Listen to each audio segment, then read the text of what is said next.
അങ്ങനെ നമ്മൾ നമ്മുടെ ഡെസ്റ്റിനേഷൻ എത്തിയിട്ടുണ്ടേ.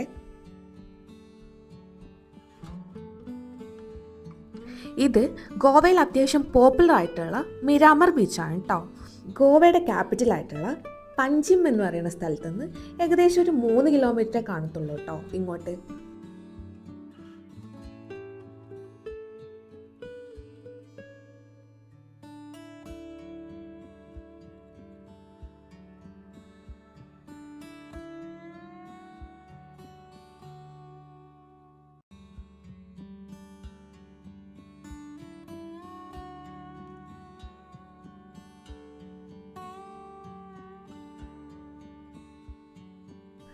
ഒരുപാട് തിരക്കുകൾക്കിടയിൽ മൈൻഡ് ഒന്ന് റിലാക്സ് ആക്കാനും നമ്മുടെ സ്ട്രെസ്സൊക്കെ ഒന്ന് മാറ്റി വെച്ച് ഇന്നർ സെൽഫായിട്ടൊന്ന് കണക്ട് ചെയ്യാനും ഒക്കെ ഇടയ്ക്കൊക്കെ ഇങ്ങനൊരു സൺസെറ്റ് അത്യാവശ്യമാണ് അല്ലേ?